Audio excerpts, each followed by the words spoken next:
The telescope was conceived in the early 60s at the height of the Cold War and the race for space. Of staggering technical complexity, this was to be a masterpiece of engineering. It also had to be bigger and better than anything the Americans had. After almost 15 years' work, it was installed high in the Caucasus Mountains. To this day, its 6-meter monolithic mirror has never been surpassed. This was a wonderful trip, wonderful experience.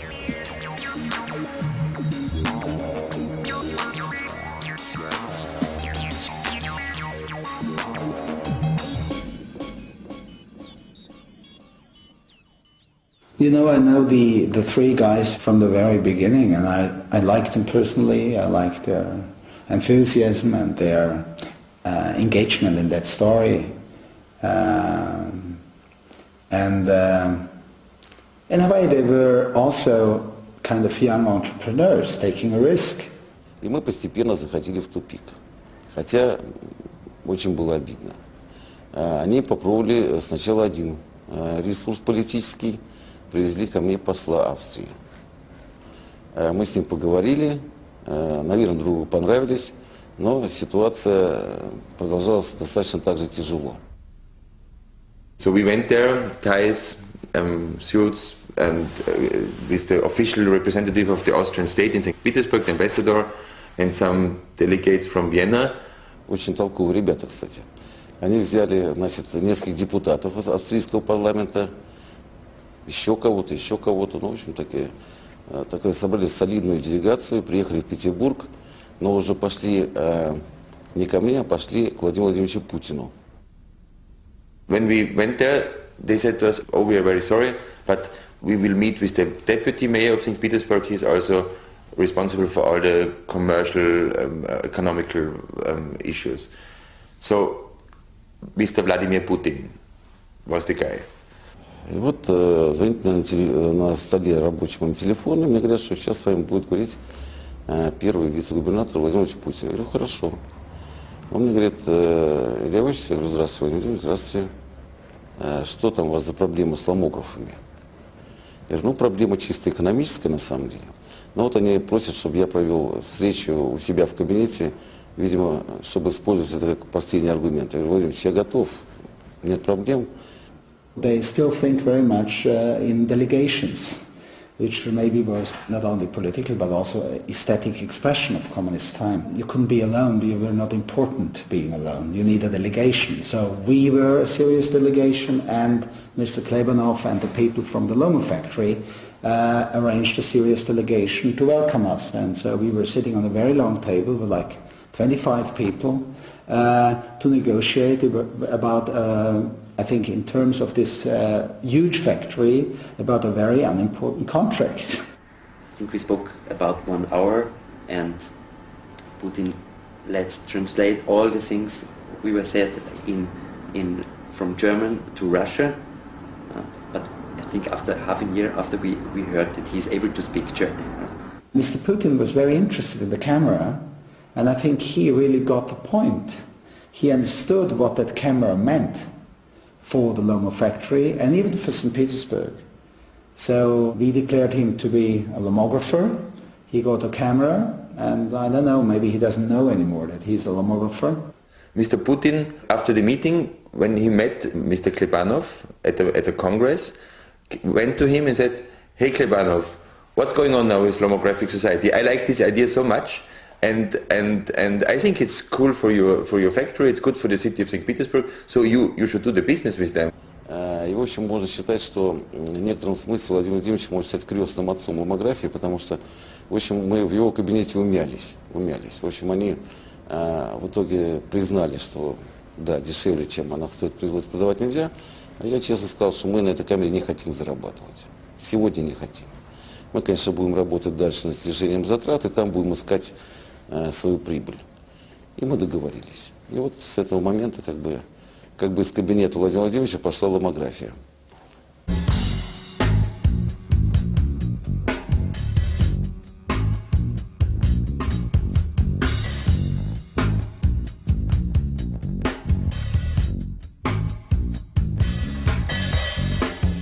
people say, oh, you take pictures, what do you photograph? And I just say whatever I see, what I like, what I encounter in my life, what I cross paths with.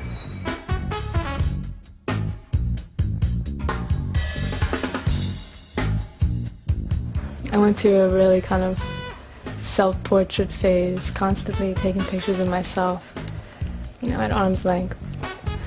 I tried to capture myself being angry or looking terrible or looking beautiful, or like all the different ways that one person can look, and some of them really work. And you can get a lot of terrible pictures from it too. And then sometimes they'll just all be great, and it's amazing. And magical ones that don't make any sense.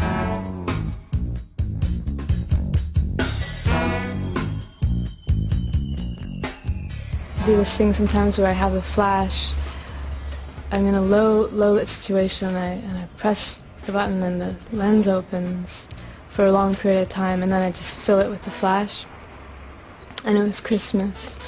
And I went round and round on the Christmas tree and all the lights, and then back at myself with the flash at the last moment, and I was wearing one of those paper Christmas crowns. And the picture came out, and I'm like, ah! And they're like fireworks. And it's like I'm looking at them. And there's a lot of magic with the camera that way.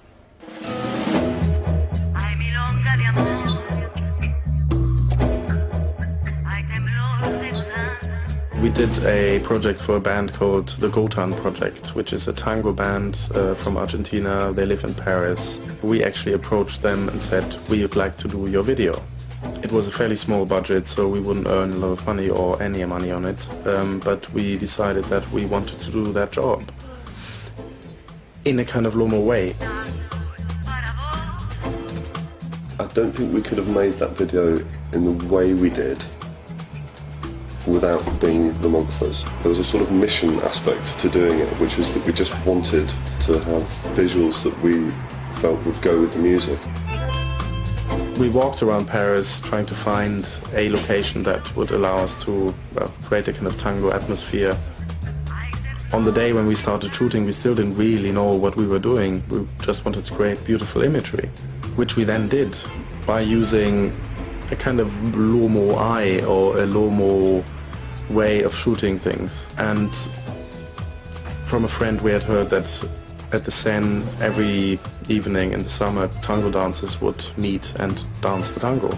So we thought, what a beautiful coincidence. So we went there and found the remaining half of our cast. One was a 92-year-old man who had shown up with his wife. She was 85. They were in perfect tango gear, and that was a lucky coincidence coming in. Fabian and myself sat down and wrote a kind of script, which was, I'd say the basic tenet of it was that we were going to sample tango in the same way that the music was sampled. We wanted to explore ways of how to use these still images and, well, get them moving really. And this camera takes 16 pictures in succession over about 3 seconds. Seemed to be kind of ideal to animate.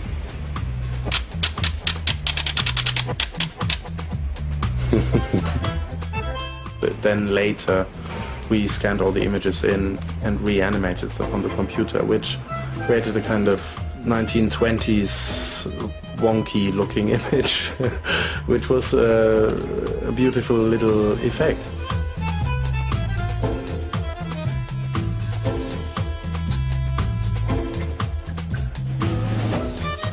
Tango is a conversation between two people in the same way that Lomo is a conversation between you and the world.